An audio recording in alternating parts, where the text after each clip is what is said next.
इतकं दाणेदार साजूक तूप घरीच परफेक्ट बनत असेल तर बाहेरून विकत आणायची काय गरज नाही का? घरच्या घरी केलेलं हे रवाळ दाणेदार साजूक तूप तुम्ही बघू शकत असाल किती रवेदार हे साजूक तूप रेडी झालेलं आहे। यासोबतच मी ताक सुद्धा तयार केलेलं आहे, ज्यामध्ये कोणताही कडसर वास नाही। बरेच वेळा हे ताक कडसर होते, हे ताक कडसर होऊ नये म्हणून मी काही टिप्स सुद्धा यामध्ये सांगितलेल्या आहे। बघा, आपलं लोणी सुद्धा परफेक्ट झालेलं आहे। तर चला वळूया आपल्या प्रोसेसकडे। सर्वात अगोदर मी 10 ते 12 दिवसाची ही साय साठवून ठेवलेली आहे। आता हा जो तुम्हाला डबा दिसत आहे, या डब्यात मी म्हशीच्या दुधावरची साय साठवलेली आहे आणि सोबतच जी पातेल्यात साय आहे ती आहे गाईच्या दुधाची साय। तर सर्वात अगोदर आपण डब्यातील सायचं तूप करू। तर इथे आता मोठं पातेलं घ्यायचं आहे, ज्यामध्ये आपल्याला ही साय घुसळून घ्यायची आहे। तर सर्वात अगोदर आपल्याला ही साय मिक्स करून घ्यायची आहे। आता ही विस्करच्या मदतीने किंवा रवीच्या मदतीने आपल्याला फेटून घ्यायची आहे। आता ही साय फेटण्यासाठी मला जवळजवळ 10 ते 12 मिनिटं लागलेली आहे। आणि बघा 10 ते 12 मिनिटातच बघा कसं लोणी आपलं बाहेर येते। बघा अशा पद्धतीने परफेक्ट लोणी आलं ना बाहेर, म्हणजे आपलं ताक आणि लोणी हे वेगळं झालेलं आहे।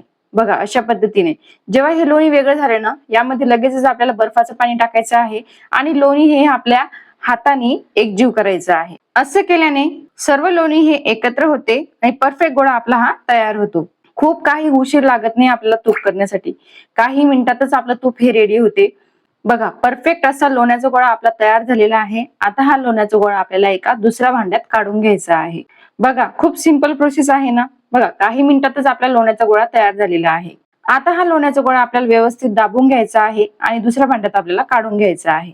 आणि हो, असेच नवीन नवीन व्हिडिओ बघण्यासाठी चॅनलला नक्की सबस्क्राईब करा। आता आपण दुसरा गोळा तयार करून घेऊ आणि काढून घेऊ। 10 ते 12 दिवसातच आपलं खूप मोठं तूप निघते आणि विकतचं खायची काय गरज, अहो घरीच हे शुद्ध तूप खा आणि हेल्दी राहा। आता हे लोणी आपल्याला परत वॉश करून घ्यायचं आहे। वॉश करण्याची ही पद्धत खूप सोपी आहे। बघा हे लोणी आपण परत एकदा वॉश करून घेतलं ना, तर काय होते आपल्या तुपाला वास येत नाही आणि आपलं तूप हे परफेक्ट तयार होते। तर अशा पद्धतीने हे लोणी आपल्याला वॉश करून घ्यायचं आहे। जसं आपण बॉल घेतो ना, तशाच पद्धतीने हे आपल्या हातावर हे झेलायचं आहे, म्हणजे यातील हे लोणी हे सगळं स्वच्छ होऊन जाते। आणि बघा हे जे खाली उरलेलं पाणी आहे ना, हे आपलं पाणी म्हणजे ताक तयार झालेलं आहे। तर झालेलं आहे आपलं परफेक्ट ताक तयार। ताकेचा कडसर वास काय येतो माहितीये का? जर साठवलेली साय ही खूप दिवसाची असेल, म्हणजे 15 ते 20 दिवसाची असेल किंवा त्यापेक्षाही जास्त दिवसाची असेल, तर तेव्हा आपल्याला ताकाचा वास येतो। त्यामुळे ताक जर तयार करायचं असेल तर साय ही 10 किंवा 12 दिवसाचीच पाहिजे, नाहीतर मग त्याचा अशा पद्धतीने वास येतो। ताक हे आपलं परफेक्ट होते आणि कडसर वास येत नाही। आता ही गाईची साय आहे, तर गाईची साय आपण मिक्सर मधून फेटून घेणार आहोत। यामध्ये आपण रवीचा यूज करणार नाही। बघा या व्हिडिओमध्ये मी तुम्हाला दोन पद्धती दाखवलेल्या आहे। पहिले लोणी हे मी तुम्हाला रवीने दाखवलेलं आहे आणि दुसरं लोणी आपण मिक्सरच्या भांड्यात तयार करणार आहोत। तर बघा हे मिक्सरच्या भांड्यात पहिले आपल्याला फिरवून घ्यायचं आहे। आता यामध्ये आपल्याला पाणी टाकायचं आहे किंवा तुम्ही बर्फ टाकला तरी चालेल।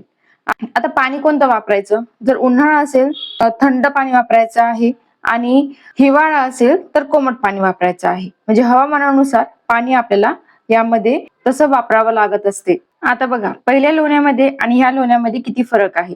हे लोणी खूप पातळ आहे, कारण हे गाईच्या साईचं आहे आणि म्हशीच्या साईचं लोणी हे थोडं घट्ट असतं, ज्याचा गोळा हा परफेक्ट तयार होतो। गाईच्या साईचं लोणी हे अशा पद्धतीने पातळ होतं। त्यामुळे हे आपण याच पाण्यात वॉश करून घेणार आहोत अशा पद्धतीने। तर हे भांड्यातच अशा पद्धतीने स्वच्छ करून घेतलं तर दोन्ही लोणीची सेम प्रोसेस आहे। आपले दोन्ही लोणी हे परफेक्ट तयार झालेले आहे आणि आता आपल्याला तूप कढवायला ठेवायचं आहे। आता सुरुवातीला आपण म्हशीचं तूप कढवायला ठेवू आणि सोबतच दुसऱ्या बाजूला गाईचं तूप सुद्धा कढवायला ठेवू। सुरुवातीला मोठा गॅस करून घ्यायचा आहे आणि आपल्याला हे लोणी अशा पद्धतीने वितळून घ्यायचं आहे। लोणी अशा पद्धतीने वितळल्यानंतर लगेचच आपल्याला गॅस हा कमी आचेवर करायचा आहे आणि व्यवस्थित लोणी हे कढवून घ्यायचं आहे। बघा अशा पद्धतीने बुडबुडे आल्यानंतर व्यवस्थित फिरवून घ्यायचं आहे, नाहीतर मग हे उतू सुद्धा जाऊ शकते। त्याच्यामुळे तूप करताना नेहमी भांड हे मोठंच वापरायचं। बघा हळूहळू या लोणीचा कलर हा ट्रान्सपरंट होत चाललेला आहे आणि बघा तुम्हाला एकदम ट्रान्सपरंट कलर दिसणार आहे। आता बघा एकदम ट्रान्सपरंट दिसत आहे। आपल्याला या वेळेत असं वाटतं की नाही हे तूप झालेलं आहे, पण असं नाही, हे कच्चच राहते आणि त्यामुळे तुपाचा वास येतो। जेव्हा तुपाची बेरी ही तांबूस कलरची दिसायला लागते तेव्हाच आपलं हे तूप परफेक्ट तयार होतं। बघा आपलं तूप हे परफेक्ट तयार झालेलं आहे। थंड झाल्यावरच आपल्याला हे अशा पद्धतीने बरणीत भरून घ्यायचं आहे. बघा, खूप सोपी प्रोसेस आहे ना. तर अशी प्रोसेस तुम्ही सुद्धा करून बघा आणि तूप करून बघा. बघा, आपलं आता गाईचं तूप सुद्धा वितळून घ्यायचं आहे. मोठ्या आचेवर हे लोणी वितळून घेतल्यानंतर लगेचच ही अशा पद्धतीने प्रोसेस करून घ्यायची आहे. सुरुवातीला हे खूपच उतू जायला लागते, त्यामुळे मोठंच भांड वापरा आणि नंतर हे तूप अशा पद्धतीने ट्रान्सपरंट व्हायला लागते. कमी आचेवरच हे आपल्याला तूप करून घ्यायचं आहे आणि मध्ये मध्ये ढवळत राहायचं आहे. बघा, ट्रान्सपरंट आपलं तूप रेडी झालेलं आहे.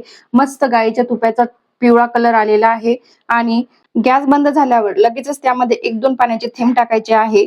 असं केल्याने आपलं तूप हे रवाळ तयार होतं.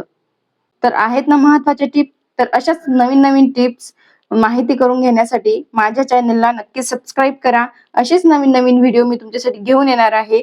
आणि व्हिडिओ आवडला असेल तर नक्की लाईक करा. तुमच्या मित्रमैत्रिणींसोबत आणि नातेवाईकांसोबत नक्की शेअर करा.